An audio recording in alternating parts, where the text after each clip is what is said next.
على رسوله الكريم أما بعد فأعوذ بالله من الشيطان الرجيم بسم الله الرحمن الرحيم يا أيها الذين آمنوا هل أدلكم على تجارة تنجيكم من عذاب عليم صدق الله مولانا العظيم ونحن على ذلك من الشاهدين محترم علماء کرام بزرگوں دوستوں عزیز بچوں اللہ جل جلالہ اللہ کا بے پناہ کرم ہے کہ اللہ تعالیٰ نے ہم کو اس مبارک مجلس میں آنے کی توفیق دی یہ اللہ کے راضی ہونے کی دلیل ہے اللہ نے ہمیں یہ موقع عطا فرمایا اللہ ہم سب کو اس کی قدردانی کی توفیق نصیب فرمائے ہمارے وہ ساتھی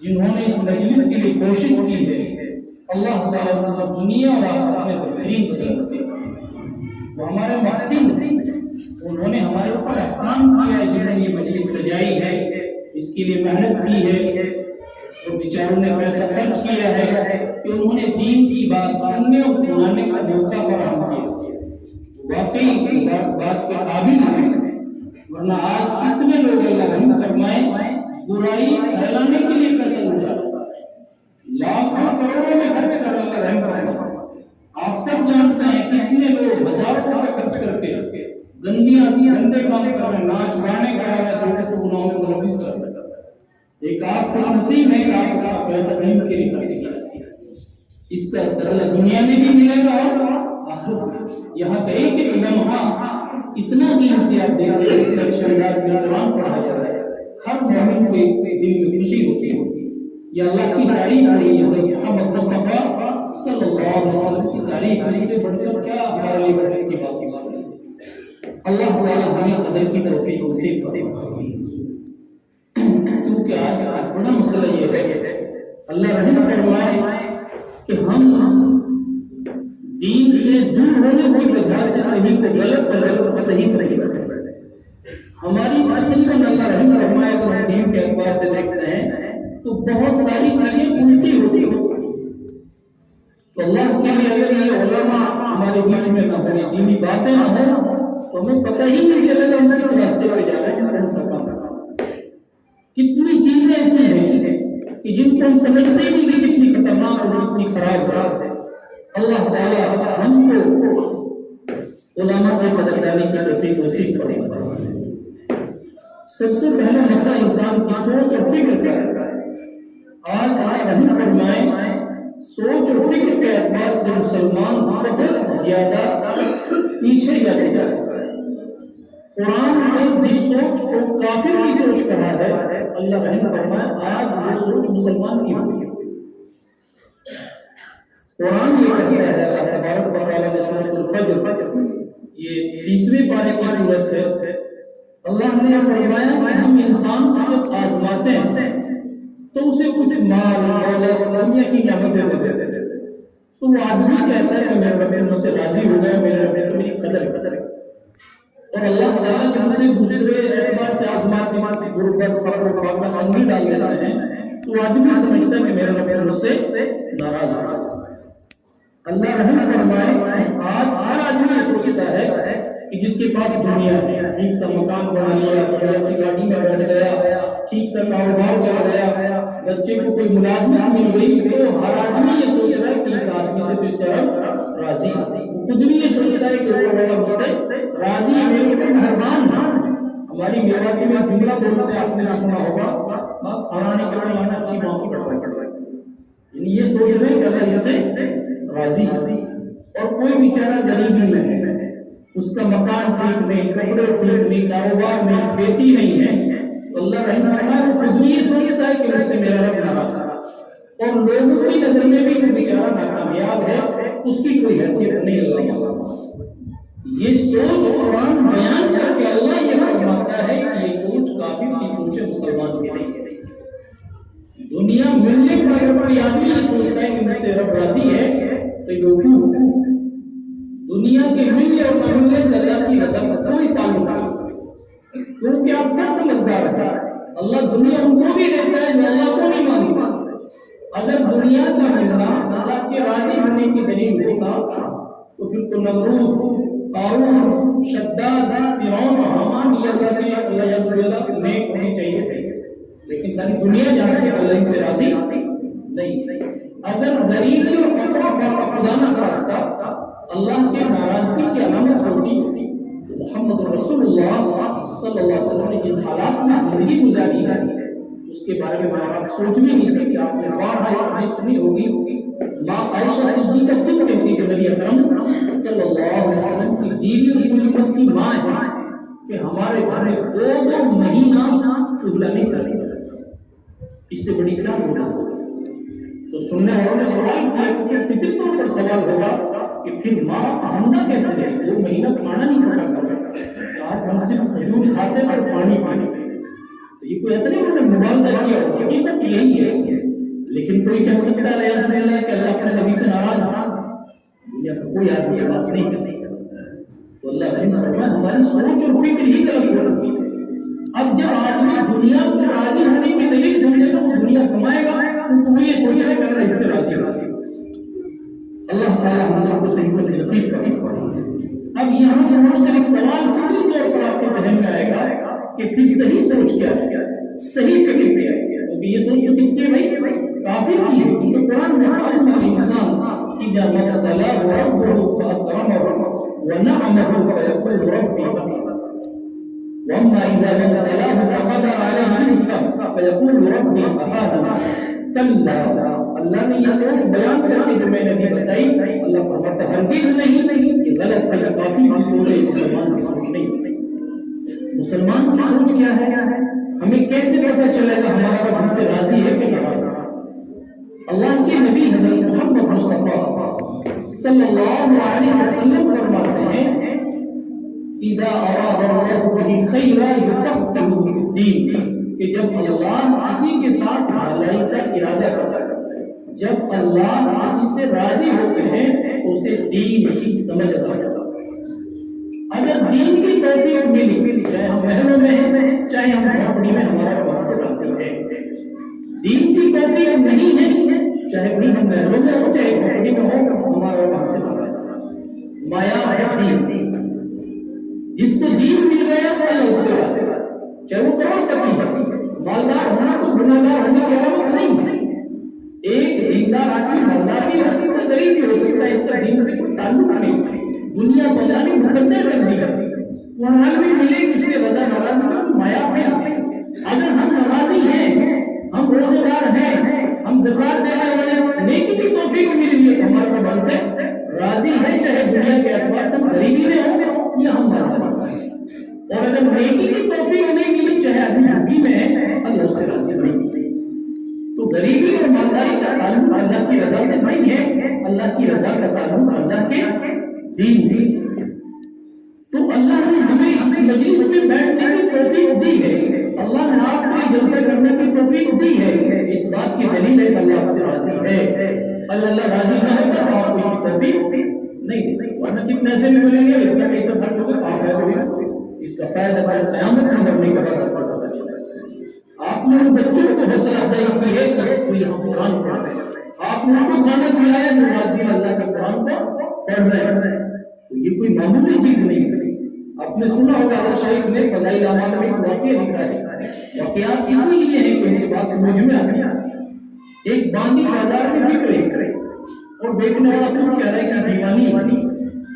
ایک آدمی نے اس کو دیکھا اور وہ سمجھ گئی کہ بیچاری پاگل نہیں ہے، لیکن آج افسوس یہی ہے کہ ہر دیندار آدمی کو سامنے والا پاگل سمجھتا ہے۔ آج آپ دین کی بات کرو کہ آپ کچھ پتہ نہ ہو، گھر میں، محلے میں، گاؤں میں، کسی معاشرے میں اگر آپ رہ رہے ہیں، اگر آپ دین پر چلنے کی کوشش کرتے ہیں تو لوگ کہتے ہیں آپ کو ستنا یا کچھ پتہ نہ ہو۔ آج بھی دینداروں کو اللہ رہتا ہے، لوگ پاگل نہیں سمجھتے، وہ بیچاری پاگل نہیں تھی، دیندار ہو رہا تھا، تو اس بیچارے نے خرید لیا، وہ نیک آدمی اللہ والا آدمی، وہ لے آیا خرید کر۔ اس باندی نے یہ کہا مالک اب آپ نے مجھے خرید لیا، میں آپ کی خادمہ ہوں، لیکن میری ایک درخواست تھا۔ ان کو شک نہیں لگا سکتا بیچاری کہ آپ دن میں مجھ سے جو چاہے کہیں میں آپ کی خدمت کروں، لیکن آپ رات میں مجھے اجازت دے دیں۔ انہوں نے کہا تو رات میں کیا کرو گی کہ میں دن میں آپ کی خادمہ ہوں اور آپ کا خیر آپ کو راضی کروں گا. تو اس نے کہا ٹھیک ہے. اب یہ والی بیچاری دن بھر اپنے مالک کی خدمت کرتی، کچھ دیر آرام کرتی ہے اور رات کے اخیر حصے میں اٹھ کر اللہ کے سامنے تہجد پڑھتی ہے. تو ایک دن یہ تہجد پڑھ کر کے دعا مانگی. اصل یہ حصہ میں آپ کو سنانا چاہتا ہوں. اس نے دعا مانگتے مانگتے یہ کہا کہ اللہ تجھے مجھ سے محبت رکھنے کی قسم. یہ بات بہت دھیان سے سمجھے. باندھی یہ کہہ رہی ہے اللہ تجھے مجھ سے محبت رکھنے کی قسم. تو مالک سن رہا پر وہ دیندار ہے، سمجھدار ہے، لیکن اس نے کہا یہ پاگل یہ مت ہے. تو یہ کہ اللہ مجھے مجھ سے محبت رکھنے کی قسم. دونوں میں فرق سمجھ میں آ رہا آپ کو؟ باندھی یہ کہنا چاہتی ہے اللہ تو مجھ سے محبت کر رہا ہے. مالک نے سمجھایا تجھے کیا پتا اللہ تجھ سے محبت کرتا ہے کہ نہیں کرتا ہے. تو یہ کہے کہ اللہ میں تجھ سے محبت کرتی ہوں. تو یہ سن کر باندھی کو غصہ آ گیا اور کہا کہ میرے مالک اگر اللہ کو مجھ سے محبت نہ ہوتی تو مجھے تہجد میں کھڑے ہونے کی توفیق نہ دی. اس نے مجھے تہجد میں کھڑے ہونے کی توفیق دی ہے تو اس کا مطلب ہے میرا رب مجھ سے محبت کرتا ہے. وہ صحیح سمجھیے صحیح بات یہی ہے. لیکن اللہ رحم فرمائے آج ہم اس کو اللہ کی رضا نہیں سمجھتے اور بے دینی کو ہم اللہ کی ناراضگی نہیں سمجھتے.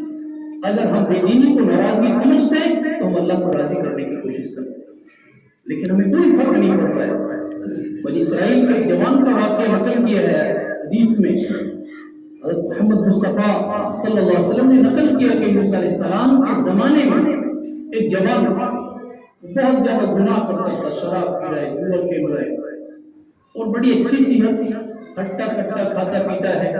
تو وہ لوگوں سے کیا کہتا ہے میں بہت سارے گناہ کروں میرا کچھ بگڑ ہی نہیں رہا ہے.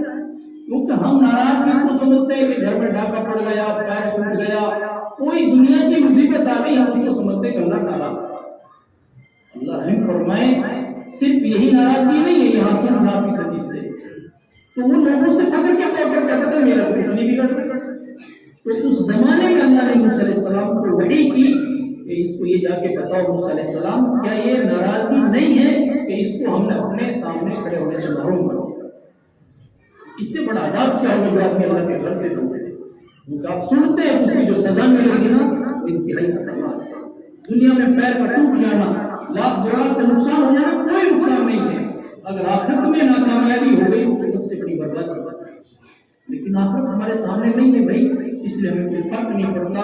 اور اللہ رحم فرمائے ہمیں احساس بھی نہیں ہے. اتنے مسلمان ہیں جن کی زندگی کا ایک بڑا حصہ گزر گیا اور انہیں کبھی سجدے کی توفیق نہیں ہوئی اور اسے کوئی ذرہ برابر احساس نہیں ہے کہ میں کیوں بچ گیا، میں نے کیوں اللہ کے سامنے معافی نہیں دی. اللہ تعالیٰ ہمیں معاف فرما دے. تو سب سے پہلے اللہ کے لیے اپنے فکر کو صحیح کرو. اگر ہمیں یہ فکر مل جائے اور ہم اس کو سمجھ لیں تو پھر ہر آدمی اللہ کو راضی کرنے کی کوشش کرے گا اور اللہ کی ناراضگی سے بچے گا. اللہ کی راضی کرنے کی کوشش ہوا ہے جو طریقہ محمد صلی اللہ علیہ وسلم لے کر آئے، اس طریقے پر چلنا ہی اللہ کو راضی کرنا، اس طریقے سے ہٹنا کہ اللہ کو ناراض کرنا. اللہ کے لیے طے کرو کہ آج کے بعد ہم اپنے فکر کو صحیح کریں گے. اسی لیے یہ ایمان کی علامت ہے. یہ حدیث آپ نے بارہا سنی ہوگی. ایک صحابی نے پوچھا تھا وَمَا الْإِيمَانُ يَا رَسُولَ اللَّهِ، اللہ کے نبی صلی اللہ علیہ وسلم ایمان کیا ہے؟ اللہ کے نبی نے 2 موٹی علامتیں ارشاد فرمائی جس سے ہر آدمی اپنے ایمان کو پرکھ لے. اللہ کے نبی نے فرمایا جب تجھے تیری نیکی خوش کر دے تو تو سمجھ لے مومن ہے، اور جب تیرا گناہ تجھے رنجیدہ کر دے تو تو سمجھ لے کہ تیرے پاس ایمان ہے. نیکی کے بعد خوشی ہونا، گناہ کے بعد آدمی کا غمگین ہو جانا، یہ ایمان کی علامت ہے. اگر نیکی کر کے خوشی نہیں ہو رہی ہے تو گناہ کر کے رنج نہیں ہو رہا ہے تو پھر آدمی سوچے کہ میرا ایمان نہیں ہے میرے پاس. جو ایمان اللہ کے نبی صلی اللہ علیہ وسلم نے بتایا. ابھی یہاں قاری صاحب قرآن خوشی کا اظہار مختلف انداز سے ہوتا ہے. اب بعض آدمی انعام دے تو کیوں دے رہا بھائی آدمی؟ ارے خوش ہو کے تو دے رہا ہے، انعام کبھی دیتا ہے کہ خوش ہو رہا ہے. تو یہ خوشی کی علامت ہے. ایک آدمی کے پاس نہیں ہے، وہ ویسے دل میں خوش ہو رہا ہے، دعا دے رہا ہے، تو یہ سب خوشی کی علامت ہے. اور کتنے لوگ وہ اللہ رحم فرمائے جو گناہ کر کے اترا رہے ہیں. آپ سوچو کتنے لوگ پیسہ خرچ کر رہے ہیں گانے والوں پر اور اپنے نام کے گانے گا رہے ہیں. ایسے دیکھیں جب تک وہ گاڑی گائے جا رہے ہیں ان کو وہاں برستی رہتی ہے، وہاں بھی لوگ پیسہ خرچ کر رہے ہیں۔ ایک آپ نے 1 روپیہ 10 روپیہ دے دیا، اللہ کا نام سن کر، اللہ کے رسول صلی اللہ علیہ وسلم کی تعریف سن کر، اس کا بدلہ قیامت میں نظر آئے گا، کیونکہ آپ اللہ کا نام سن کر خوش ہوئے ہیں، آپ اللہ کے رسول صلی اللہ علیہ وسلم کا نام سن کر خوش ہوئے ہیں۔ ایمان کے علامات میں سے یہ خوشی کا اظہار کرتا ہے۔ اللہ تعالیٰ ہم سب کو نصیب کرے، اور گناہ کے بعد رنجیدہ ہونا ایمان کیا ہے، اور گناہ کر کے آدمی کو کوئی فرق ہی نہیں پڑ رہا ہے، بڑی افسوس کی بات ہے۔ علامات اسی لیے بتائی اللہ کے نبی صلی اللہ علیہ وسلم نے، تاکہ ہم سوچیں، ہم احساس کریں اور اپنی حالت پر غور کریں کہ گناہ کے بعد ہمیں تکلیف ہوتی کہ نہیں ہوتی ہے، رنج ہوتا ہے کہ نہیں ہوتا ہے۔ اگر نہیں ہو رہا ہے تو پھر ہم اپنے ایمان کی خیر کریں۔ تو آج کی جو مجلس ہے یہ ان معصوم بچوں کی وجہ سے منعقد ہوئی ہے جنہوں نے پورے سال آپ کی مسجد میں قرآن پڑھا ہے۔ یہ ہر جگہ کے لیے اصول ہے۔ آج اللہ کا کرم ہے کہ قرآن مجید موجود ہے، اللہ کی زندگی میں برکت نصیب فرمائے۔ ان سے آپ پوچھیں، ایک دور تھا اس علاقے میں، آج واقعی ہمارے نوجوان بچوں کو بھی پتہ نہیں چیزوں کا۔ اللہ غنی کی رحمت فرمائے حضرت امام الیاس کو، ان کی پوری نسل کو، تمام مصالحین کو جو ہم تک دین کے پہنچنے کا ذریعہ بنے۔ ایک دور ہمارے علاقے پر وہ گزرا ہے جب یہاں ہمارے بزرگوں کا کلمہ لا الہ الا اللہ کی صحیح ہے۔ اللہ تعالیٰ کی مغفرت فرمائے۔ یہ پرانے بزرگ جانتے ہیں، مرد یہاں پر الگ کلمہ پڑھتے تھے، عورتیں الگ پڑھتے تھے۔ مردوں کے کلمہ میں لا الہ الا اللہ محمد رسول اللہ، اور عورتیں بیچاری رسول اللہ پڑھتی تھی، رسول اللہ نہیں پڑھتی تھی، گاڑی سے نہیں تھی، کیونکہ عربی زبان کا لفظ اتنی نادانی تھی، ناسمجھی تھی۔ اور اللہ رحم فرمائے کہ وہ بیچارے دین سے بہت ناواقف تھے، کیونکہ ذرائع نہیں تھے، کوئی دین سکھانے والا نہیں تھا۔ حضرت جی مولانا الیاس نور اللہ مرقدہ جب علاقہ میوات میں آئے اور یہ حال دیکھا ہماری قوم کا، تو حضرت جی مولانا الیاس نے سب سے پہلے اس علاقے میں مکتب قائم کیا۔ مسجد میں جو بچے پڑھتے ہیں اس کو عربی میں مکتب کہتے ہیں۔ یہ سلسلہ اس علاقے میں شروع کرنے والے حضرت جی مولانا الیاس اور 1920 میں پہلی بار حضرت جی آئے تھے میوات۔ اس وقت تبلیغ کا حضرت جی کے ذہن میں بھی نہیں تھا۔ وہ تو حضرت جی کے باپ مولانا اسماعیل صاحب رحمۃ اللہ علیہ، وہ بیچارے مرکز نیاز الدین میں پڑھاتے تھے، جہاں مرکز اور مسجد میں امام تھے، وہاں بچے بھی پڑھاتے ہیں۔ اس کے بعد ان کے بھائی نے پڑھایا مولانا محمد نے، پھر مولانا الیاس آئے، انہوں نے بھی بچے پڑھائے، اور میوات میں بھی جب حضرت آئے، کیونکہ دین آنے کا سب سے بڑا ذریعہ یہی ہے۔ قرآن کی تعلیم کے بغیر دین نہ آیا ہے تو نہ سکتا ہے۔ بہت بڑی غلط فہمی ہے کہ بعض لوگ یہ سمجھتے ہیں کہ صرف چلے اور 4 مہینے میں جا کر کے دین آ جائے گا، ایسا نہیں ہو سکتا۔ چلہ اور 4 مہینہ صرف ترغیب کے لیے ہے، اس سے آدمی کو شوق پیدا ہوتا ہے دین سیکھنے کے لیے، اسے مسجد مدرسے سے جڑنا ہی پڑے گا، کسی عالم دین کے پاس بیٹھنا ہی پڑے گا، اس کے بغیر نہیں آیا ہے نہ آ سکتا۔ تو حضرت جی مولانا الیاس نے صرف 2 سال میں، اللہ ان کو غنی کی رحمت فرمائے، 1920 سے لے کر 22 تک تقریباً 150 مکتب قائم کیے تھے۔ اس زمانے میں 150 مکتب قائم کرنا تو معمولی بات نہیں تھی، کیونکہ لوگ پڑھنے کی طرف متوجہ نہیں تھے۔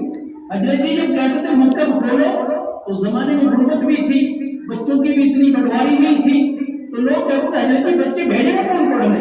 سارے بچے اس عمر کے بیچارے ڈھول چلاتے تھے، بھینس چلاتے تھے، بکریاں چلاتے تھے، تو کوئی بچوں کو پڑھانے کے لیے تیار نہیں۔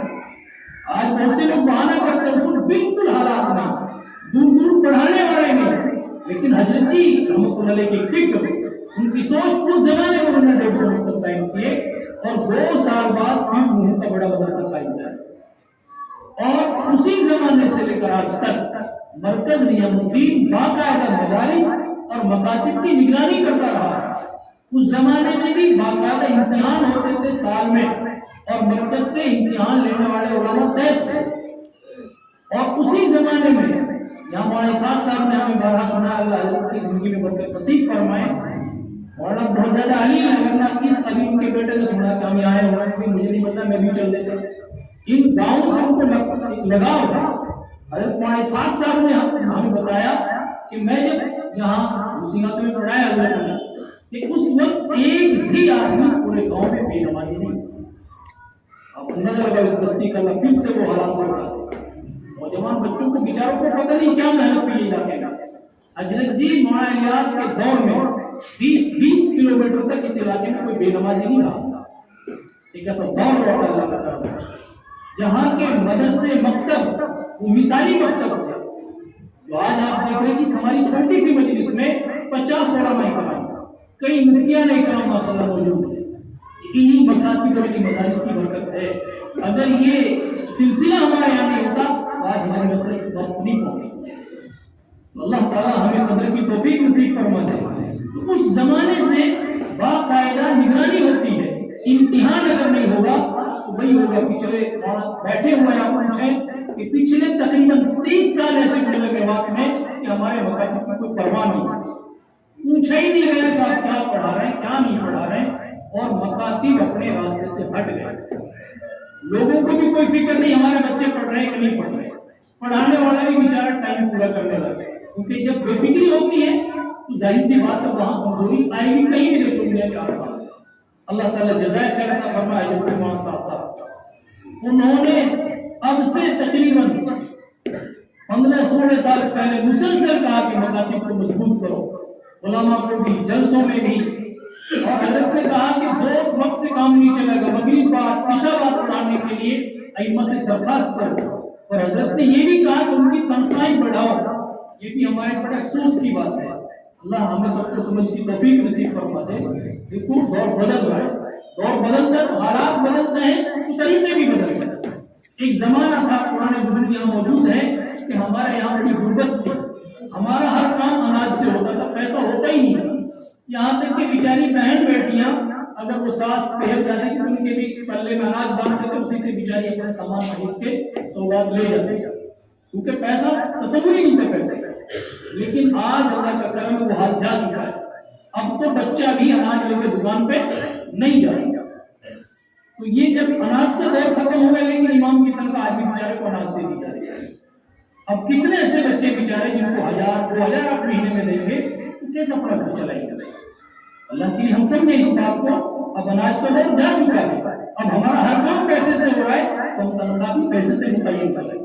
ہر مہینے کم سے کم اتنا اس کو ملے جو بیچارہ صحیح سے اپنا گزارا کر سکے, کیونکہ 24 گھنٹے آپ کی مسجد کو دے رہا ہے.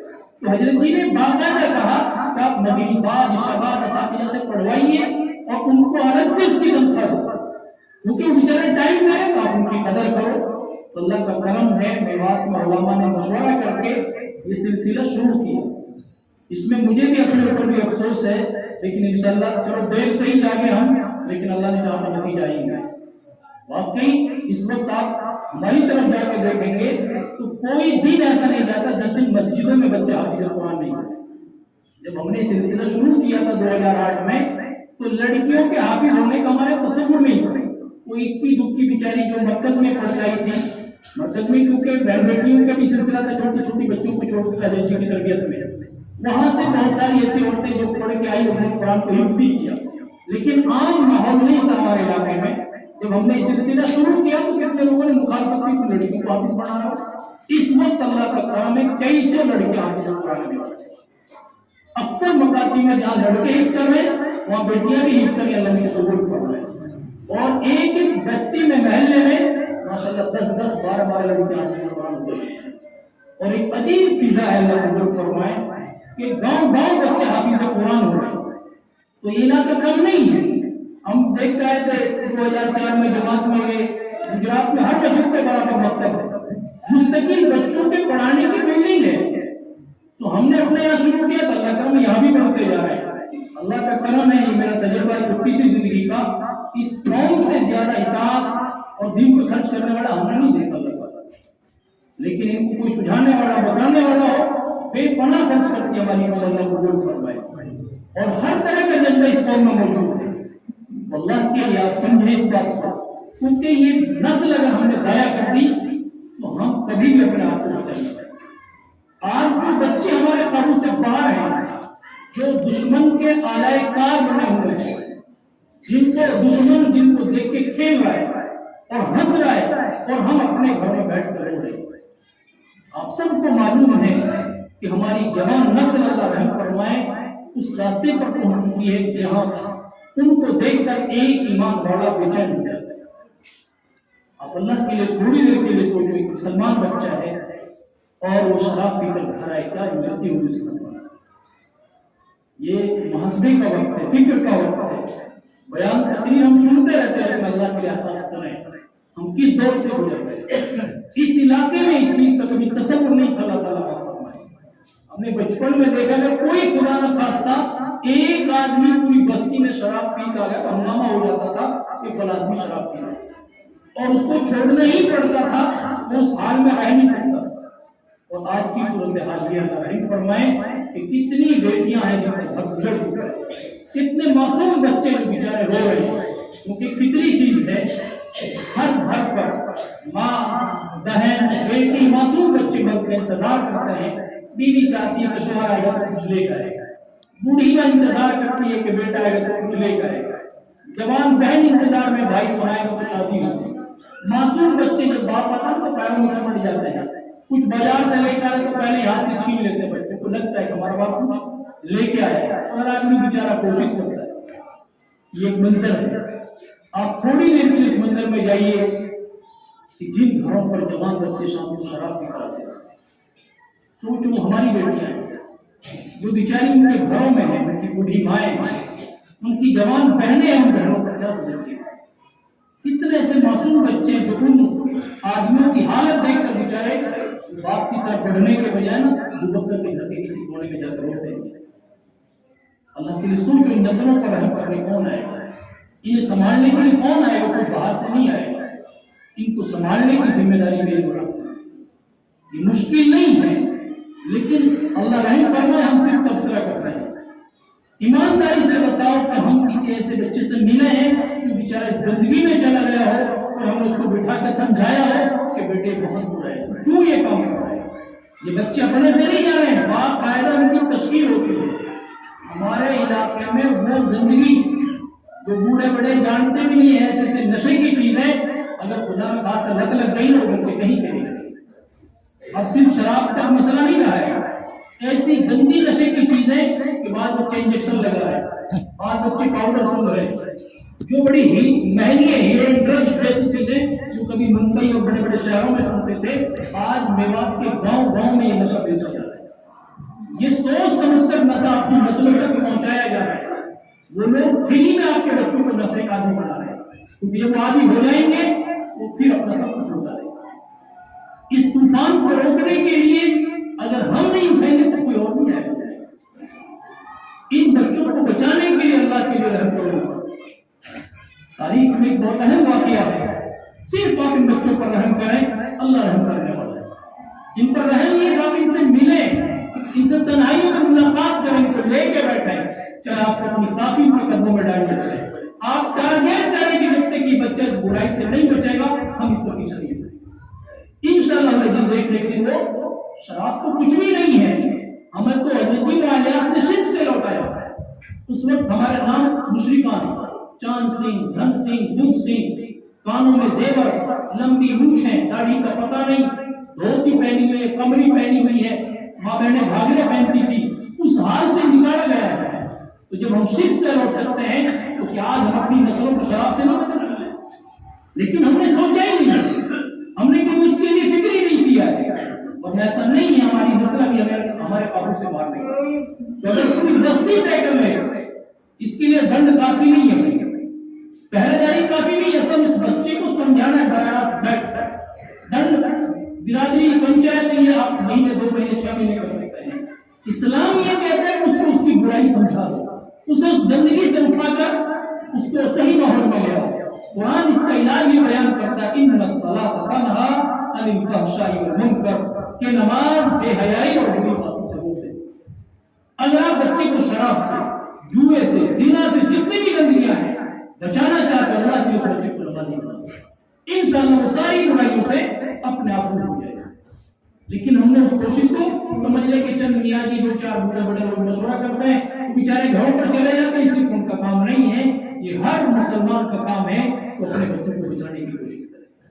ایک بہت بڑے بزرگ ہیں ابراہیم بن ادہم رحمۃ اللہ علیہ، ان کا واقعہ مشہور ہے کتابوں میں. ایک مرتبہ راستے سے جا رہے تھے, انہوں نے دیکھا بہت خوبصورت جوان بالکل جیسے شہزادے ہوتے ہیں, اور وہ شراب پی کے راستے میں پڑا ہوا. اب جب آدمی شراب پیتا تو آپ میں ہوتا نہیں, وہ چہرہ بھی گندگی میں مٹی میں منہ سے راڑ گر رہی ہے. تو حضرت نے دیکھا تو پہلی مرتبہ بہت غصہ آتا ہے جو ہم سب کو آتا ہے. ایسے آدمی کو دیکھ کر ہر ایک کو برا لگتا ہے, اور لگنا بھی چاہیے, ہماری فطرت ہے. حالانکہ شراب وہ پی رہا, غلط وہ کر رہا, لیکن ہر آدمی کو برا لگتا نہیں لگتا ہے. لیکن یہاں تک تو ہم سب ٹھیک ہیں, لیکن ایک اگلی بات اللہ کرے وہ ہماری سمجھ میں آئے.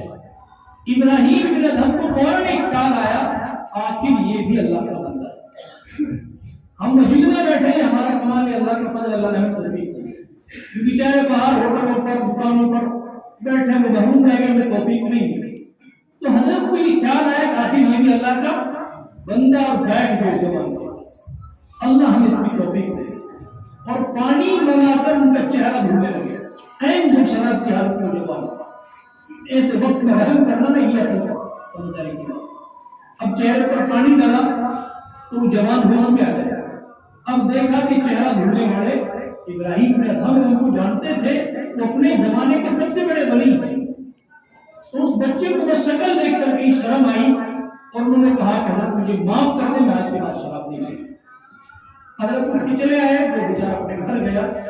اب وہ گھر جا کر رو رہا ہے, اللہ مجھے معاف کر. اب ایسے موقع پر جو آدمی توبہ کرے گا وہی جانے گا. تو وہی ادھر توبہ کر رہے ہیں, ادھر ابراہیم بن ادھم کو خاک اللہ کی طرف سے یہ کہا جا رہا ہے کہ ابراہیم ہم نے اس جوان کو اولیاء اللہ کا سردار بنایا. ابراہیم بن ادھم نے کہا اللہ آپ کی شادی کری, ہم ایک مدت سے محنت کر رہے ہیں, آج تک وہاں نہیں پہنچا, آپ نے جھٹکے میں پہنچا دیا. اگلی بات سننے کے قابل ہے.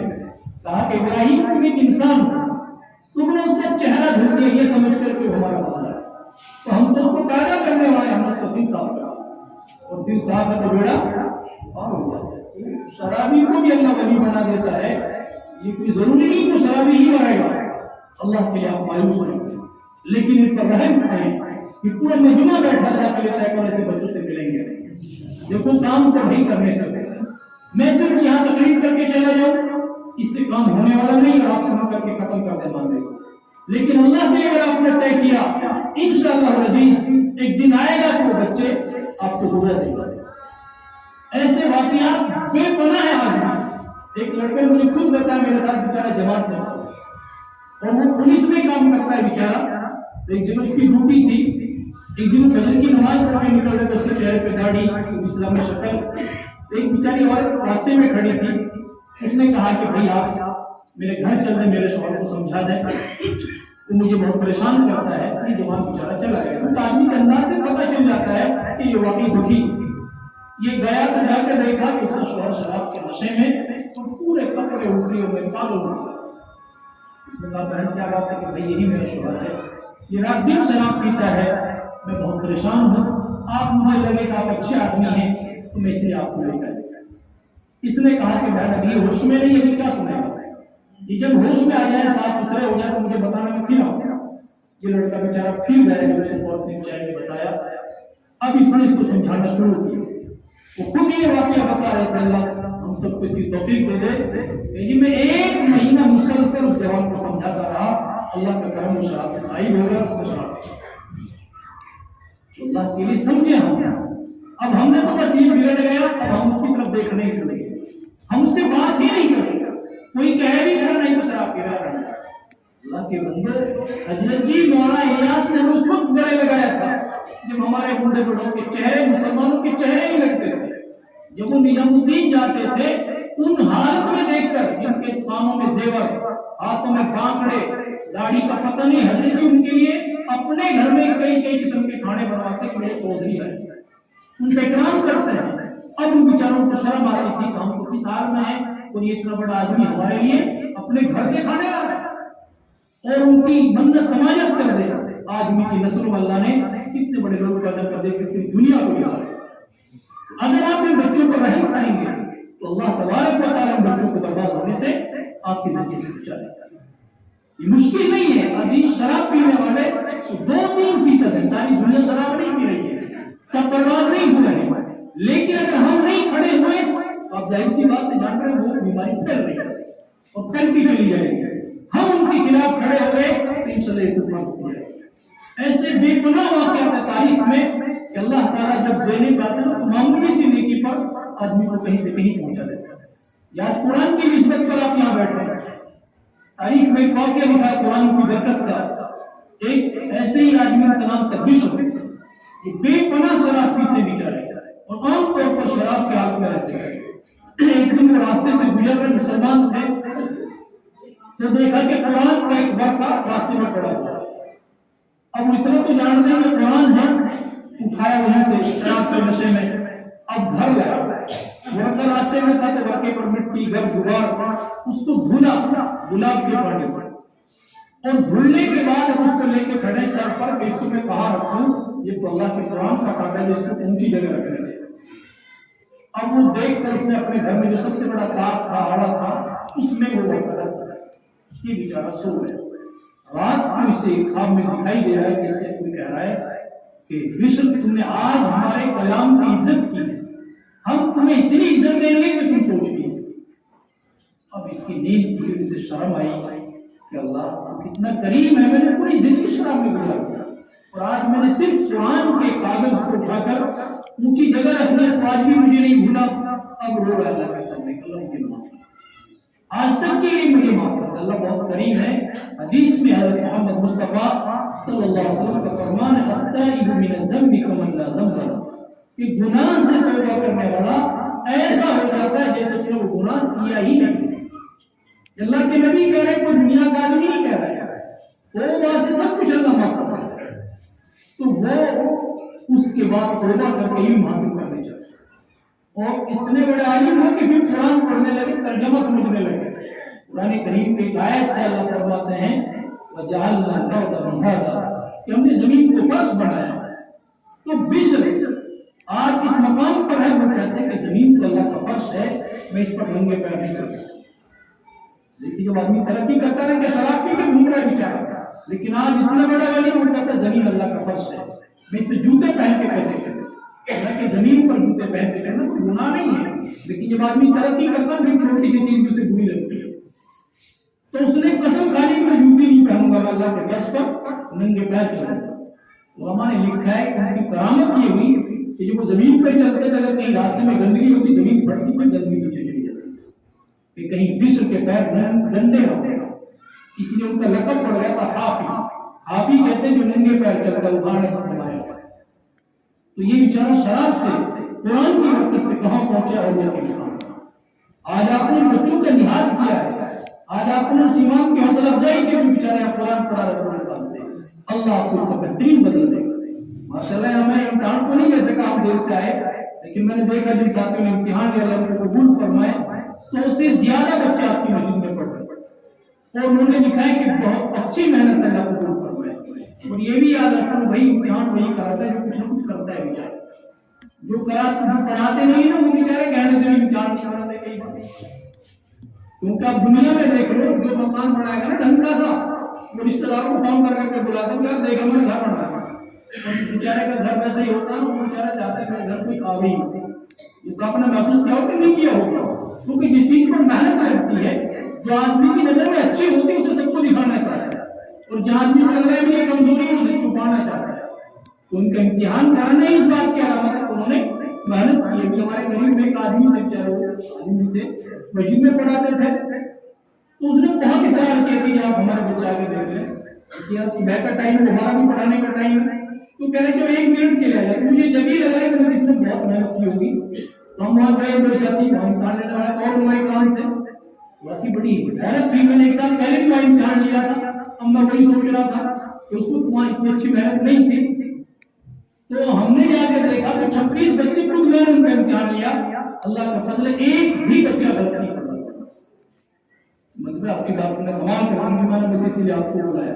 میں پہلے ہی سمجھ رہا تھا کہ تم ضد کر رہے ضرور تم نے محنت. اللہ تعالیٰ قبول فرمائے. اس کے دیکھو ہمارے یہاں علماء کی غلطی نہیں ہے. ایک ہماری بہت بڑی بے توجہی ہے کہ ہمارے یہاں کسی بھی جن میں چلے جاؤ پورے میں بات یا اللہ رحم فرمائے 100 سے زیادہ ہی بچے. اب آپ اندازہ لگاؤ 100 بچوں کو یہ آپ عقل مند ہیں بھائی، آپ کو اللہ نے دماغ دیا ہے، 100 بچوں کو آپ 1 منٹ بھی دیں تو مسجدوں میں آپ دیکھتے ہیں کہ صبح مشکل سے 1.5 گھنٹے کے لیے بچے آتے ہیں، سکون کا تقاضا ہو جاتا ہے، ادھر چھوٹے امام صاحب وہ لڑنے کے لیے بھی پائے، ظہر کے بعد سکون سے بچے آتے مشکل سے 1 گھنٹے آدھے گھنٹے کے لیے آتے ہیں۔ مغرب بعد بھی لڑکیوں کو نہیں بلا سکتے، ہمارے بچوں کی طرف سے جاتے صرف لڑکے آتے ہیں، تو مکاتب میں تو ٹائم بہت کم ملتا ہے، اب اوپر سے بچوں کی تعداد بہت زیادہ ہے۔ قرآن اللہ کو کلام ہے، ابھی جو قاری صاحب پڑھ رہے تھے ایک دن میں نہیں بنے ہوئے، 15 سال لگ گیا تھا آدمی کا ایسا قرآن پڑھنے کے لیے۔ اب یہاں نقصان کیا ہو رہا ہے؟ ایک ہمارے بچے صحیح نہیں پڑھ پا رہے، دوسرے ان کو دیر لگتی ہے۔ جو بچہ 2-3 سال میں قرآن پڑھ سکتا ہے وہ بیچارہ 5-6 سال میں پڑھے، کیونکہ امام بیچارہ اتنا وقت نہیں دے سکتا۔ تو یہاں بھی امتحان لکھنے والے نے لکھا ہے کہ جی ہاں بچے زیادہ ہیں، پڑھانے والا ایک ہے۔ آج اللہ کا کرم، اللہ نے جو بنا دیا ہے ہم کو، اور اب ایسا ہو رہا ہے کہ ایک مسجد میں کئی پڑھانے والے لگ رہے ہیں، اور وہیں پر وہی نتیجے بھی آ رہے ہیں۔ تو اگر آپ پڑھانے والے کی تعداد بڑھائیں گے تو آپ دیکھیں گے انشاءاللہ آپ کا بچہ صرف بچیاں قرآن ہی پڑھایا جاتا ہے، قرآن کے ساتھ ساتھ بچے کو اردو پڑھائی جاتی ہے، اردو لکھنا بھی سکھایا جاتا ہے، اس کو کلمات یاد کرائے جاتے ہیں، نماز یاد کرائی جاتی ہے، دعائیں یاد کرائی جاتی ہیں، احادیث یاد کرائی جا رہی ہیں، اور ابھی دیکھ رہے بچے بیچارے تقریر بھی کرتے ہیں۔ تو پورا ایک مکتب، ایک پورا مدرسہ ہے، جیسے پرائمری مدرسے ہوتے ہیں 5ویں کلاس تک، وہی ہمارے مکاتب ہیں۔ یہاں سے بچے پڑھ کے سیدھے پھر مدرسہ جاتے ہیں۔ تو آپ اللہ کے اس پر دھیان دیں، یہاں جو ہمارے ائمہ حضرات ہیں اللہ ان کو جزائے خیر عطا فرمائے، یہ بیچارے کتنی بڑی محنت کرتے ہیں کہ آپ تصور بھی نہیں کر سکتے۔ کبھی آپ ان بچوں کے پاس بیٹھ رہے ہیں، آپ نے اور میں نے دیکھا وہ جب جماعت میں جاتے ہیں ایک حرف نکالنے پر 10 دن لگ جاتے ہیں، اور ہم بڑی آسانی سے پنڈا چھوڑا لیتے ہیں، اب جوان کی یہ عذر نہیں ہے بھائی۔ قرآن کو صحیح پڑھنا یہ اللہ کا حکم ہے، ورتل القرآن ترتیلا، کہ قرآن کو صحیح پڑھیے۔ اگر ہم نے خدا نہ خواستہ جیم کی جگہ زا پڑھ دیا، شین کی جگہ سین پڑھ دیا، سا پڑھ دی، کتنی جگہ تو نماز ٹوٹ جاتی ہے۔ اللہ ایسا نہیں، قرآن کیسے بھی پڑھو، قرآن کو اسی انداز میں پڑھنا پڑے گا جو طریقہ محمد صلی اللہ علیہ وسلم نے سکھلایا ہے ہر چیز کے لیے۔ ہم نماز بھی پڑھ رہے ہیں تو کون سی نماز پڑھیں گے بھائی؟ جو حضرت محمد مصطفیٰ صلی اللہ علیہ وسلم نے سکھلائی ہے۔ اگر ہمارے سامنے کوئی جلدی رکوع سجدے کرے تو ہم سب کہتے ہیں کیسے نماز پڑھ رہا ہوں، پھر بنا رہا کی غصہ آتا کہ نہیں آتا؟ ایسے ہی قرآن پڑھنے کا بھی طریقہ ہے۔ تو امام اللہ کا فضل ہے، وہ قرآن پڑھا رہا اپنے بچے کو، قرآن پڑھانے کا سلیقہ ہے، اس نے فکر کی ہے، اور اللہ تعالیٰ نے آپ کو اسی کے لیے قبول فرمایا ہے۔ تو یہ تمام مکاتب میں امتحان ہوتے سال کے 3 شب برات کے موقع پر، چاروں طرف اس وقت ماحول ہے، اللہ اپنی اس بستی کو قبول فرمائے۔ بڑی بڑی بستیوں میں ہم ایک ساتھ کرتے ہیں، ہمارے پوری بستی میں 9 مساجد ہیں، تو کل ہمارا امتحان سال میں پوری مسجدوں کا امتحان ایک ساتھ ہوتا ہے۔ اللہ کا فضل ہے، ہمارے یہاں تقریباً 1100 بچے پڑھ رہے ساری مساجد میں، تو 50 علماء کرام آ کر کے پورا امتحان لیتے ہیں، پھر ہر ایک کا پورا جائزہ ہوتا ہے۔ تو بھائی یہ مستقل ایک محنت ہے، کارگزاری ہے۔ اگر مسجد کا امتحان نہیں ہوگا تو آپ کے بچے صحیح پر نہیں آئیں گے، تو آپ طے کریں کہ انشاءاللہ ہر سال اپنے بچوں کا امتحان کرائیں۔ ان کی برکت سے آپ کو بہت ساری باتیں سننے کو ملیں گی، اور اللہ کے لیے آپ کو طے کریں کہ عمل کریں گے۔ آج اتنے فتنے پھیلائے جا رہے ہیں، کتنے مسلمان انجانے میں اپنے ایمان کا سودا کرتے ہیں، ان بیچاروں کو پتہ ہی نہیں ہے کہ اس سے ایمان بھی ختم ہو جاتا ہے۔ یہ شریعت کا مسئلہ ہے، اگر کوئی قرآن کے حلال کو حرام سمجھے یا قرآن کے حرام کو حلال سمجھے تو مسلمان نہیں رہے گا، کافر ہو جائے گا۔ سمجھ رہے ہیں یہ بات آپ؟ شریعت کو کسی چیز نے حلال کر دیا، کوئی مسلمان عقیدے کے اعتبار سے اس کو حرام سمجھتا ہے تو کافر ہو جائے گا۔ شریعت میں کوئی چیز حرام ہے اور وہ اس کو حلال سمجھے تو یہ مسلمان نہیں رہے گا۔ ایک ابھی مسئلہ اٹھا ہوا ہے پورے ملک میں حجاب کا، کہ عورت پردہ کرے کہ نہ کرے۔ کرناٹکا میں کچھ بچیوں کو سکول سے نکالا جا رہا ہے، اللہ تعالیٰ ان کی مدد فرمائے۔ اب یہ مسئلہ ٹی وی پر، موبائلوں پر، اخبارات میں، جس دن یہ معاملہ پہلے دن اٹھا تھا، خود ایک آدمی نے میرے پاس ایک ویڈیو بھیجی کہ صاحب یہ دیکھو بتائیے صحیح کہ غلط ہے۔ اس میں ایک عورت کیا کہتی ہے، میں مسلمان ہوں، اللہ اس کو معاف کروا دے، شکل سے نہیں لگ رہی مسلمان لیکن وہ کہتی ہے، اور اوپر سے یہ کہتی کہ میں اسلامک لائر ہوں،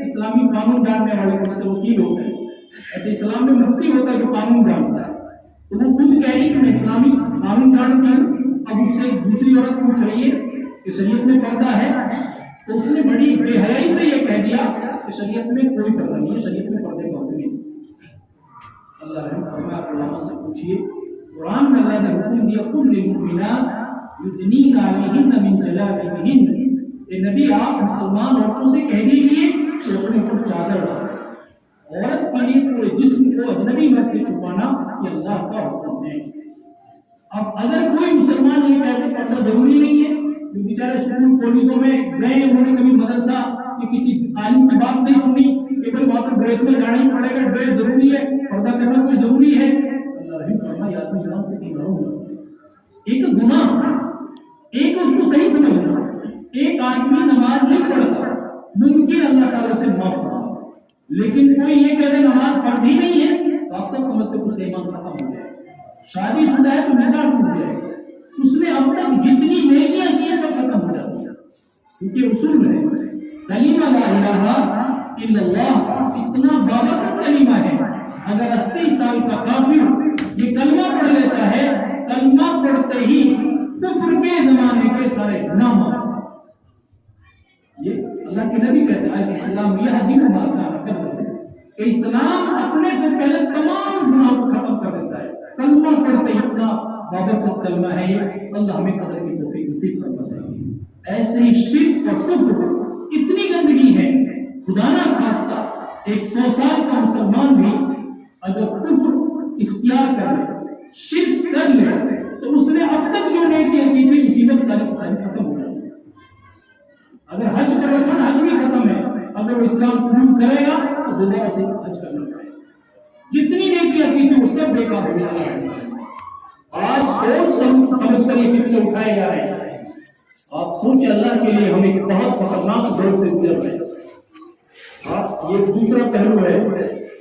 اس وقت میں سمجھتا ہوں ہم سے زیادہ بیوقوف اور غافل کوئی نہیں دنیا میں. ہمیں روزانہ انجیکشن دیے جا رہے ہیں جاگنے کے، لیکن ہم اور زیادہ سو رہے ہیں. آپ نے دیکھی ہوگی سارے مسلمانوں میں وہ تصویر عام ہو چکی ہے کہ ایک معصوم سی بیٹی کو 50 لوگ گھیرے کھڑے ہیں اور اس سے کہتے ہیں کہ تم اپنا بھوکا اتارو. اس سے بڑی بے شرمی اور ہمارے لیے کوئی ذلت کی بات ہو سکتی ہے؟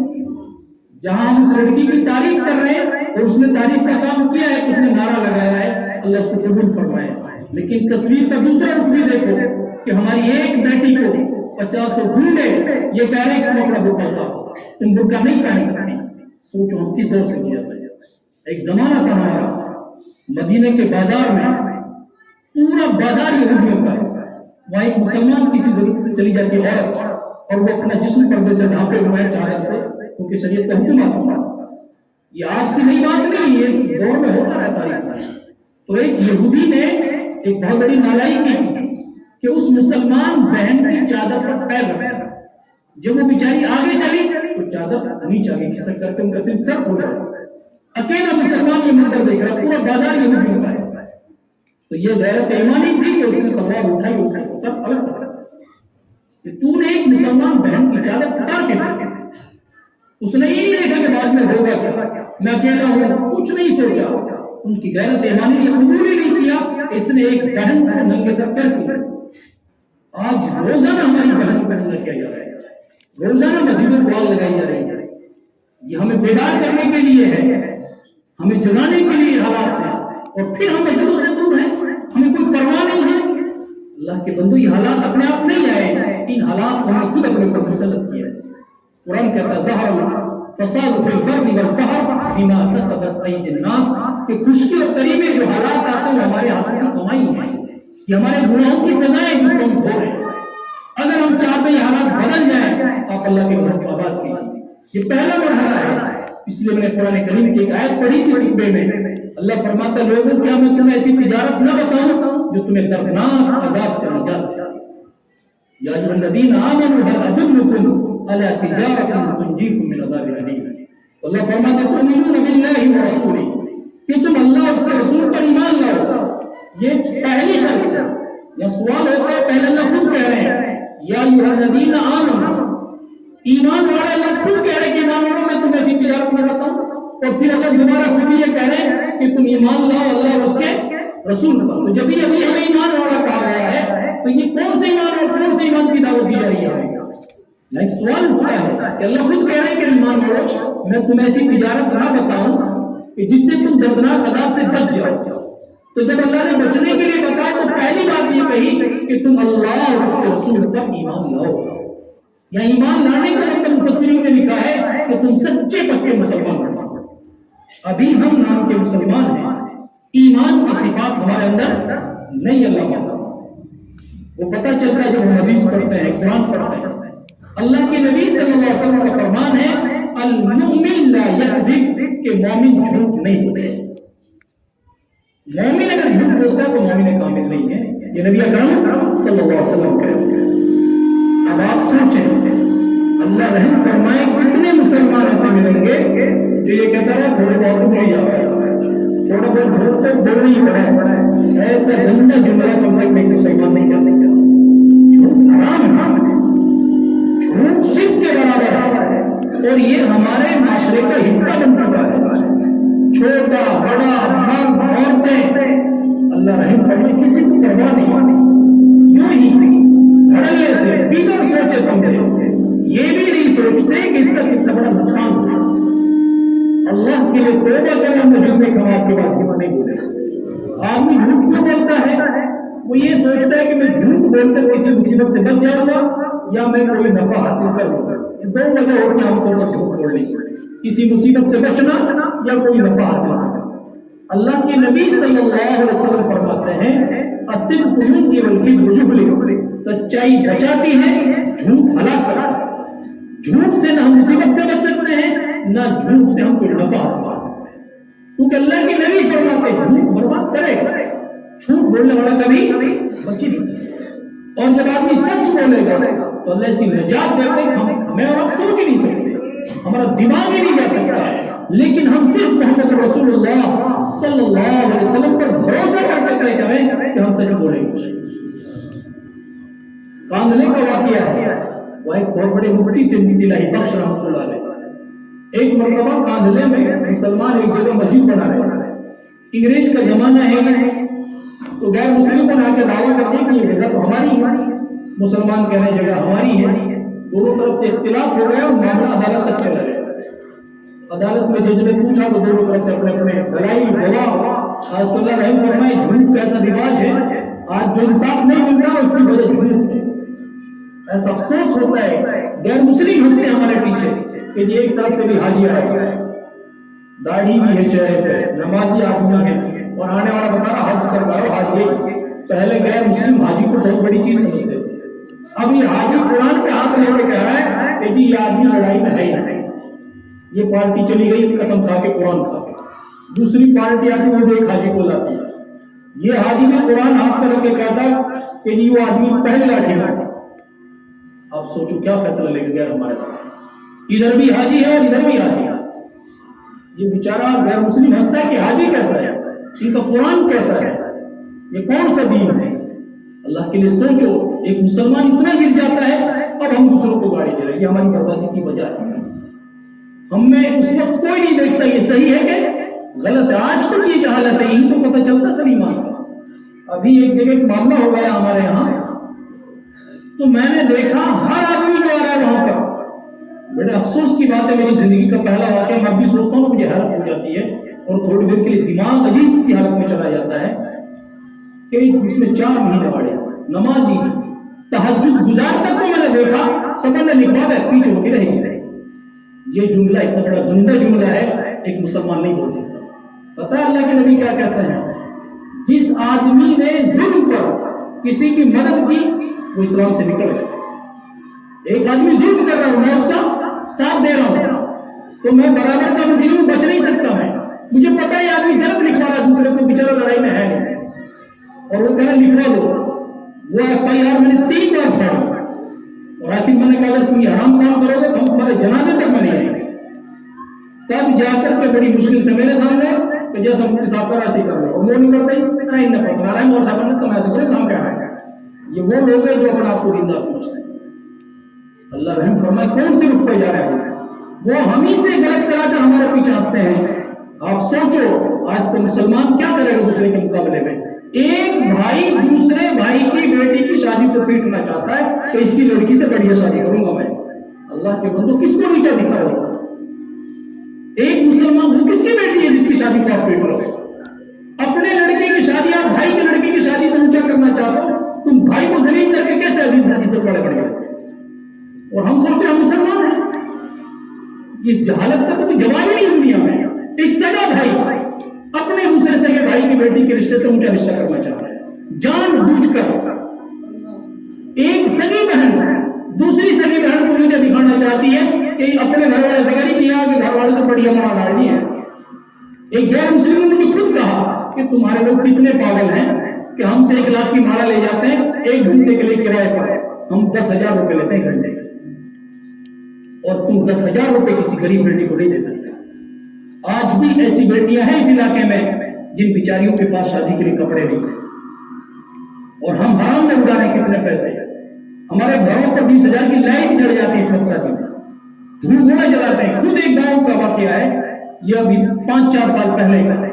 ایک جوان لڑکی بیچاری خودکشی کر کے مر گئی, اللہ نے معاف کر دیا. میں خود جنازے میں تھا, میں نے امام سے پوچھا کیوں خودکشی کی لڑکی نے؟ اس بیچارے نے بتایا مجھ سے بہت عجیب بات ہے, کچھ ہوگا بھی کہ اس کا باپ تہجد گزار ہے.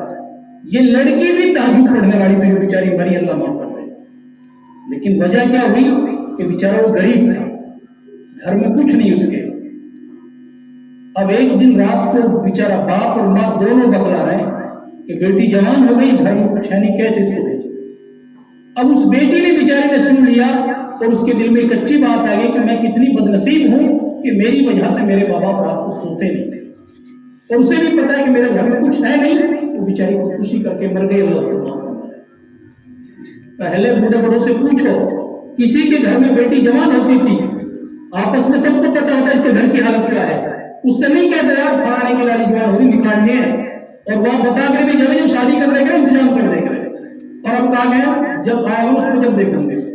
اس بیچارے پہ کروڑ دو زمین ہوگی, وہ خریدنے کی سوچیں گے اب پھنسا ہوئی اب بیچو گیا. پہلے خود یہ کہتے تھے بوڑھے بڑے لالا زمین مت بگاڑ دیو, ہم کریں گے سب کام سب ہو جائے. اور آج کا مسلمان کیا سوچتا ہے, اگر وہ بیچارہ کوئی کوڑ گرم کر دے گا, جب کاغذ سے بھائی ہم سے تھوڑی گئی سر ہم نہیں کر دیتے. بھائیوں سے کہا نہیں جاتا ہے, انہیں تو خود محسوس ہونا چاہیے. ان سے بھی کہنا پڑے گا پھر اپنے کہاں ہوئے.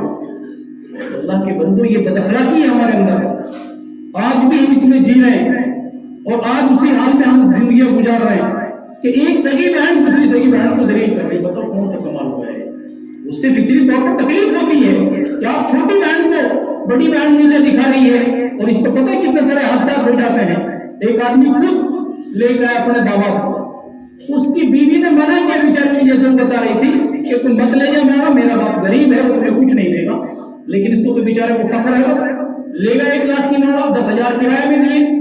اب وہ بیچارہ غریب آدمی تھا, اس نے ودائیگی میں دے 2100 روپے. اب وہیں پر اس کی بیٹی کو طلاق دے کر گئے. اب وہ بیچارہ کہاں سے دے گا 20,000 روپے؟ ایک دن تو میرے خرچ ہو گئے, تو اسے خرچ کرنے کے لیے کہاں کس نے.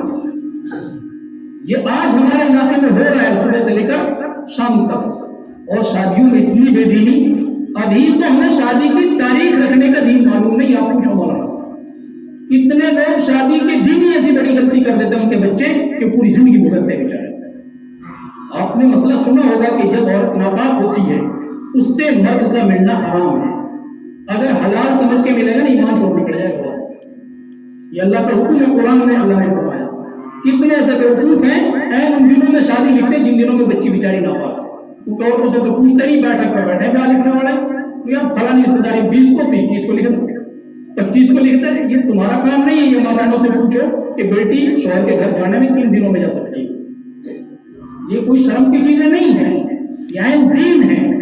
یہ ہمیں پتہ ہی نہیں ہے. میں نے کئی جگہ جب ذکر کیا, ابھی کئی دن پہلے کی بات ہے, بیچارہ معاملہ آدمی بوڑھا, یار صاحب جو گناہ تک ہو گئے میں کہ اب توبہ کرو اس کے لیے. اتنے ہمارے بچوں کو پتہ ہی نہیں کہ حرام ہے, بیٹیوں کو پتہ نہیں بیچاریوں کو, کیونکہ کوئی ماں کے پیٹ سے تھوڑی سیکھ آئے وہ بچے. اس لیے حضرت جی کہہ رہے ہیں کہ اپنے گھر میں تعلیم کرو. ماں بہنوں کو اللہ کے راستے میں نکالو تاکہ ان کو پتہ چلے کہ کیا حلال ہے کیا حرام. آج تک بھاوت سے سائن لگوا رہے بچے کو. اللہ کا کرم, ہم بچوں کو بلاتے ہیں جن بچوں کی شادی ہوتی ہے. ابھی 2 بچے آئے تو میں نے ان کو صاف منع کیا, میں کہ بیٹا تم اپنی بھابھی سے صحیح نہیں لگاؤ، یہ حرام ہے، وہ غیر محرم ہے۔ لیکن آج تک ہمارے یہاں وہ ہندوان اور رسمیں جو چلی آ رہی تھی آج تک چل رہی ہے ہماری بستیوں میں۔ دین صرف نماز روزے حج زکات کا نام نہیں ہے، دین اس پورے طریقے کا نام ہے جو حضرت محمد مصطفیٰ صلی اللہ علیہ وسلم لے کر آئے تھے۔ لیکن لڑائی میں ہم دین چھوڑ دیتے ہیں تو ہم مسلمان نہیں ہو سکتے۔ اسی وقت سلیمان کا امتحان ہوتا ہے، چاہے جو ہو جائے اللہ کے لیے طے پر ہم جھوٹ نہیں بولیں گے۔ آج بڑے بڑے مسئلے صرف جھوٹ بول کے ہوئے، ہم روزانہ اس کا نتیجہ دیکھ کر اللہ کے لیے بھائی سمجھ جاؤ، ہاتھ جوڑو۔ ابھی ہماری مجلس ہے، حضرت پولیس میں جاتے ہیں، پورے میوات میں جو لڑکیوں کے رشتے ناطے بگڑے ہوئے ہیں، ایسی ہزاروں بیٹیاں ہیں کہ جو شادی کے بعد گھر پر بیٹھی ہیں، اور سینکڑوں تو وہ بدنصیب ہیں جو بغیر طلاق کے دوسری جگہ پر بیٹھی ہیں۔ آپ کبھی جائزہ لیتا ہوں اس سے، اور وہ سارے مسئلے صرف جھوٹ پر۔ اب سے 8 سال پہلے ایک عورت آئی اپنی بیٹی کو لے کر، اب وہ درخواست لکھواتی ہے تو ہم ہاتھ جوڑ کے پہلے یہ کہتے ہیں کہ سچ بتاؤ، یہ شریع مجلس ہے، علماء کی مجلس ہے۔ آدھا گھنٹے تک وہ بچی سچ نہیں بول کے دیتی، بلکہ بیٹی جتنی تو باتیں بتا رہی ان سے رشتہ خراب نہیں ہوتا۔ آخر کار آدھے گھنٹے بعد اس بچی نے سچ بتا دیا، تو میرے سامنے پتا ان کی ماں کیا کہتی ہے، ہمارے والد تو ایسے سیدھے تو ہیں۔ جب اس نے سچ بول دی، جب سیدھا کہہ رہی ہے مگر تو نے اس طرح برباد کیا، سارا قصور لڑکی کا بیچاری ہے۔ ہمارا پچھلا 14 سالہ تجربہ پورے میوات میں، اللہ رحم فرمائے، 100% لڑکی والے غلطی کرتے ہیں ہمارے یہاں۔ کبھی بیٹھ جانا پھر ہم بتائیں گے آپ نے غلطی کہاں کی ہے، اپنی غلطی سمجھ میں نہیں آتی ہمیں، لڑکی والے غلطی کرتے ہیں۔ جتنے معاملات میں تحقیق کرتا ہے پیچھے ہم مظلوم بڑھ جاتے ہیں۔ اس لڑکی نے خود اقرار کیا کہ اس سے غلطی ہوئی، اور اس غلطی کے نتیجے میں باپ نے شوہر کے خلاف مقدمہ کر دیا، مقدمے میں لڑک بیچارہ وہ لٹ گیا، تو ڈھیلا مقدمہ جیت جات کو اس نے دوسری شادی کر لی۔ اب یہ لڑکی گھر پہ بیٹھی، لڑکی کا باپ مر گیا، بھائیوں نے ماں اور بیٹی دونوں کو الگ کر دیا ایک طرف۔ وہ ماں خود کہہ رہی تھی کہ بیٹا آج میرے پاس یہاں تک آنے کے لیے کرائے کے پیسے نہیں تھے، میں ادھار لے آئی کسی سے پیسے، اب یہ میری جوان بیٹی کہاں بھیجی اس کو؟ اور وہ مانگتا ہے 2.5 لاکھ طلاق لیں گے، اور اس کے 2.5 لاکھ جائز تھے کہ اس کو ناجائز لٹوایا گیا۔ لیکن جب لڑکی نے سچ بتایا تو میں نے درخواست میں وہی لکھا جو لڑکی نے صحیح بات بتائی تھی۔ سچ میں اتنی طاقت ہوتی، اس لیے میں یہ پورا واقعہ سنا رہا ہوں۔ وہ درخواست اس لڑکے کے گھر پہنچی باپ سے، وہ لڑکا آج تک دیکھا نہیں ہم نے، لیکن اللہ اس کو جزائے خیر عطا فرمائے۔ جب اس کے پاس لیٹر پہنچا، اس نے کسی مولوی سے پڑھوایا، خود گیا ان کے گھر، اب تم نے سچ حامی ہے نا، وہ پوچھنا چاہیے، اور وہ فری میں قرار دے گا۔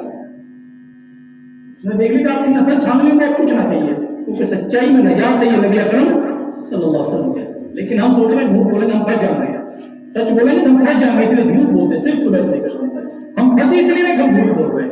اگر ہم سچ بولتے تو اللہ ہمیں نکال دیتا، لیکن سچ ہم نے بولنا سیکھا ہی نہیں ہے، چالاکی سمجھتے ہیں اس کو۔ اللہ رحم فرمائے، چالاکی نہیں، یہ سب سے بڑی بیوقوفی اور سب سے بڑی بے دینی اور سب سے بڑی بیوقوفی ہے۔ اللہ تعالیٰ ہم سب کو سمجھ نصیب فرما دے۔ تو ان نسلوں کو سمجھائیے، سنبھالیے اللہ کے لیے، ورنہ حالات آپ دیکھ رہے ہیں، یہ حالات ٹوٹنے کا نام نہیں لے رہے کیونکہ ہم اللہ کی طرف نہیں آ رہے ہیں۔ اگر آج ہم اللہ کو راضی کر لیں وہ تو اتنا قریب ایک لمحے میں حالات کو بدل دے گا۔ جو آج ہمارے گھروں کو آگ لگا رہے ہیں، مسجدوں کو آگ لگا رہے ہیں، اللہ کے بندوں کوئی دن ایسا خالی نہیں جاتا اس ملک میں جس دن کہیں سے یہ دردناک خبر نہ آتی ہو کہ وہاں مسلمانوں کی بے عزتی کر دی، وہاں مسجد میں آگ لگا دی، وہاں قرآن جلا دیا۔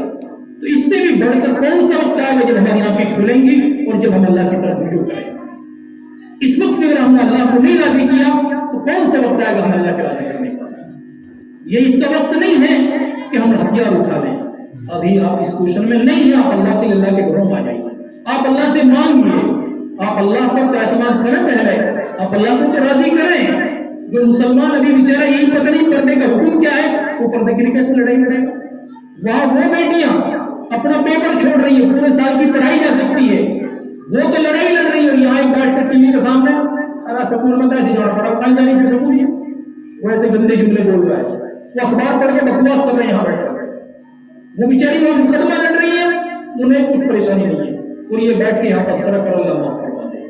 اللہ کے لیے بھی سمجھیے، حالات ہمیشہ سے آئے ہیں اور آتے رہیں گے، حالات کوئی نئی چیز نہیں ہے، ہم ان سے ڈرتے نہیں ہیں، مرعوب نہیں ہوتے ہیں، لیکن اگر ہم حالات کا جو ہمارے لیے دین ہے اس کو اختیار نہیں کیا تو پھر ہمارے لیے دنیا آخرت دونوں میں برباد ہے۔ حالات اللہ کی طرف سے ہیں، ہمارے گناہوں کی وجہ سے ہیں، حالات کو بدلنے والی ذات اللہ کی ہے۔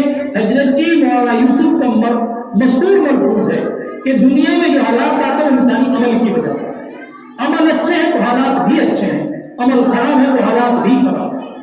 تو جب حالات کی خرابی عمل کی خرابی سے ہے تو سدھارنے کے عمل صحیح کر لو، اللہ حالات کو صحیح کر دیں گے۔ یہ تو ہمارے جسم کے حالات ہیں، ہم سب دیکھتے ہیں۔ آج اتنی بڑی مجلس اس کے لیے محنت ہو رہی ہے، کتنے سے آدمی ہیں، ابھی معمولی سی لڑائی بچ جانا تو گاؤں میں اس سے کئی گنا مجمع اکٹھا ہو جائے، ایک لڑائی مسجد میں آنے کے لیے کوئی تیار نہیں۔